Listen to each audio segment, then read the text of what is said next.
everyone. So I wanted to do another video which follows from my previous video about a week ago, just regarding about fibromyalgia symptoms, wanting to share basically my journey. So this is going to be part of a series of videos that I'll be creating, sharing with you the steps that I will take, that I have taken in the past and I'm going to take now in order to relieve fibromyalgia symptoms and overcome them in the long term.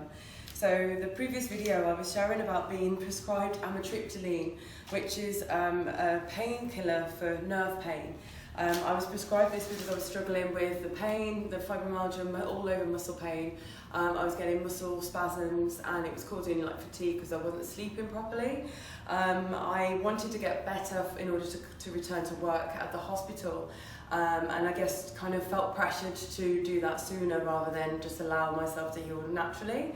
So that was what I was prescribed. I read the side effects on the inside, and it actually shocked me how there's a 1 in 10 chance that it can have an effect on the heart, most commonly causing arrhythmias, which totally shocked me, and I will be sending that back, and I decided not to use those. I work in the medical profession, I work in surgery and anaesthetics, but I'm not sharing this as an expert. I'm sharing this, just sharing my experience, and so it's not saying that my experience is everyone's experience, but from what I've read and what I've then researched into that painkiller, I chose not to use it for myself. And interestingly, I got feedback from someone who listened to my last YouTube video saying that a friend of hers, after taking this amitriptyline for a period of time, has ended up going into hospital with heart issues and actually kind of really worried about it. So based on that, I wanted to actually share then, because when I decided not to use the amitriptyline, what did I then use in order to kind of help relieve the symptoms and overcome them. So for the past 2 weeks, or it's been about 10 days since being prescribed that and having the symptoms quite bad, I decided to use all of the things that I know that work, and I have. I've also acquired some things, and I wanted to share a little bit about these with you. So just on the table here, I want to share some of the things that I have regularly. So something that I was taught, and I'm going to share about each of these individually in different videos, but just to keep this one quick, I'm just going to give you an overview of kind of like my daily routine that I use, especially when I've had the fibromyalgia symptoms triggered. So this is coconut oil, so unprocessed, organic, unrefined, raw coconut oil. I use this in the morning just as I wake up, and I take a spoonful of it and swirl it around my mouth. It's called oil pulling. I do that for 10 minutes, so you kind of gargle it through your teeth and things for 10 minutes, and then spit it out in the bin, not the sink, because it clogs back up. So I've been using that, and that helps with the immune system. Apparently you have more bacteria in your mouth than you do on a toilet seat or something, which is just really gross. So yeah, because obviously through the night your mouth has been trying to fight the bacteria, or your immune system has tried to fight the bacteria in your mouth, and so it draws it away from places where it's really needed. So our immune system is actually working where it doesn't need to be. So we do this and we pull all of the bacteria out of the mouth through this oil pulling, spit it out, you swallow it out, and then obviously brush your teeth or whatever. This made such a difference to other symptoms that I seem to have linked to the fibromyalgia, like allergic rhinitis, so just like hay fever symptoms in the nose. That totally, I actually haven't had anything like that now for about 3 weeks. So since reintroducing this into my daily programme, evening primrose oil. I was actually, a nutritionist friend of mine actually recommended that I use omega-3 fats. So I have this amazing omega-3 fats, but I haven't been able to get it yet. So instead I've used even primrose oil, which, you know what, it has vitamin B6, and it has all the things, the good fats that we need anyway. So I've been having that. One of the main things I have in the afternoon, pretty much on a daily basis now medicinally, is the cacao. So this is how you can see where the cacao is in powder. This is my cacao brand, and more cacao, in case anyone wants to know how to get it. This is unprocessed, 100% pure cacao. I call it cacao because it comes from South America or Central America, and it's pure. It's not the cocoa that we're used to. So this has over 200 active plant compounds, which are really good for the body. It's really good for the heart, it's really good for the circulation. It's one of the highest antioxidants, at high levels of minerals and vitamins as well. So one of the main minerals that we want with the fibromyalgia symptoms is magnesium. So I've been taking this while I was having the symptoms every afternoon, just a small amount. So, they say 5 to 10 grams a day is really good for your heart health, and it's just good for your circulation. So that's the amount that I've been taking. On the afternoon, when I feel my energy really going, around 3 or 4 o'clock, I'll have a bit of this, I'll do my meditation, and I just feel like a nice natural lift of my energy, and I know I'm getting all the magnesium and the things that I need from that. So definitely recommend that. For when you're kind of having these symptoms. Again, I'm not saying this as an expert, because I know there'll be some nutritionists who will go against that and say, there's many different reasons why fibromyalgia symptoms can occur, especially when you have it with fatigue and like having things that are acid forming in the body, and kind of like oxalate foods, which I'll explain in a different video, can actually worsen the symptoms of fibromyalgia.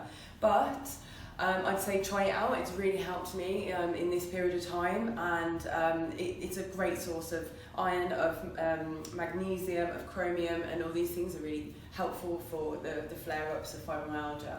One thing I have had just all the time throughout, every now and then I do forget them, and now I've been quite meticulous in taking them, is Spirulina. So this is what I've sourced just through Google, really. There's quite a few sources, and again I'll do a separate video on this. But this allows you, this has got like really good, it's a good way of getting your minerals and vitamins. It also, because it's spirulina is a microalgae, so it's really good for alkalizing the body as well. So I just, from the research that I've been doing, I did years ago, spirulina has a massive healing potential in the body, but it also allows us to have plant protein in a way that the body can digest better, metabolize, and it's really good source of energy. So I notice the impact on my energy on this.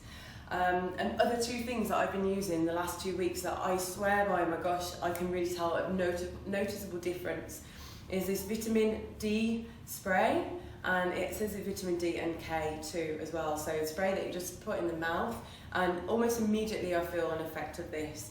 And they're nice tasting as well, so it's just a good way of taking this. I take these in the afternoon when I get that dip, and it kind of gives me that uplift.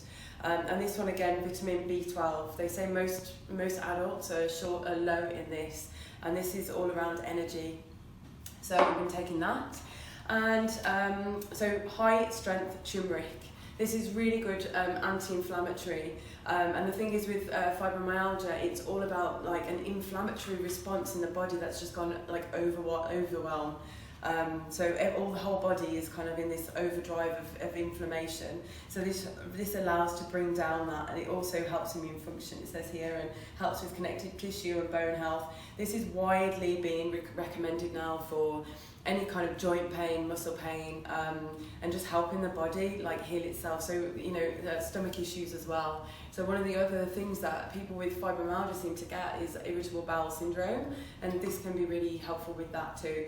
Again, I'm not saying this as an expert, because I'm sure there will be nutritionists or naturopaths or other people who might argue that and say otherwise, but from the research I've done and my own experience, this, and I've read about this, I've done it before, I've let it go.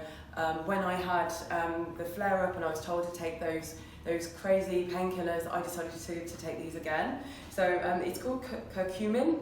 Active curcumin is the ingredient in the turmeric that you're looking for, apparently. Again, I'll be sharing posts on this because I think it's really powerful and something that we should be having in our diet if we are having the flare-up response. Along with that as well is ginger, loads and loads of ginger. I've been having ginger in the morning, ginger in the afternoon, really good for healing, and again a natural energy boost as well. So yeah, I've got that there. One of the things I wanted to share with you, so these are the things I've been taking a lot, and prescriptively using things like warm showers, you know, to relax my body, meditation, as I said, yoga in the morning, all of these things to relax the nervous system, because the fibromyalgia is almost like a flare-up of your autonomic nervous system, your fight or flight, and your stress response. So anything that can allow you to relax that stress response is really powerful, really important for right now. So as I said, yoga, meditation, you know, breath work, going for walks in nature, and also one thing I'm realising as well is not being in front of the computer screen so much, because it's actually the blue light through the screen that can trigger off fibromyalgia flare-ups, which something I remember reading about years ago, forgotten about, and I've been behind the computer quite a lot, so something I'm allowing myself to have gaps and breaks from. So antioxidants are really important to help us with flare-ups and help us overcome, you know, like again, the inflammatory response, and help our bodies to go back into kind of homeostasis. So this was something that was recommended to me also for energy. It says it's the secret to everlasting youth on this packet. Reishi, which is a superfood, mushroom powder superfood. I think I've pronounced that right. Reishi. Yeah, I'm in talks with some friends as well about kind of using other mushroom components, which are superfoods as well, and really helpful for healing and the immune system, like really giving the immune system a boost. So I'm going to be talking more about this and other things that I'm going to incorporate in the coming weeks. So this was just going over what I have been using, and I swear, like, I am not having any more of the symptoms. I've not needed to take any kind of painkillers. I was taking cocodamol before. I've had nothing for the last 10 days or 2 weeks. Time flies by right now. I have no idea if it's 10 days or 2 weeks. But I've been feeling great. I've had like a run of probably about 5 days, pain-free, good energy, feeling like no symptoms of fibromyalgia at all, no spasms or anything. So I'm really, really happy with that. I've been able to manage that kind of afternoon dip by using these things and taking breaks and doing my yoga and meditation. So I just wanted to share those with you, and just to let you know, I am going to be talking more in different videos more about the nutrition. So my lovely friend Stephen here, who's helping me do the video, we'll be both going over kind of going into a more plant-based diet, but also avoiding certain plants which we call oxalates that actually can trigger off the fibromyalgia symptoms more. But I want to share with you stuff like celery juicing, and having more of a kind of alkaline plant-based diet in order to help with the fibromyalgia, along with other things as well, just to kind of share with you things that I've found in my research and I've been recommended by friends who are nutritionists and naturopaths, which are really great ways of being able to manage flare-ups, overcome the flare-ups, so you start to become symptom-free, and then really getting your energy and your immune system like to the best it can be. So thank you for watching this video, and please follow me on Lisa Fearon Coaching here on YouTube or on my social media platforms for more information.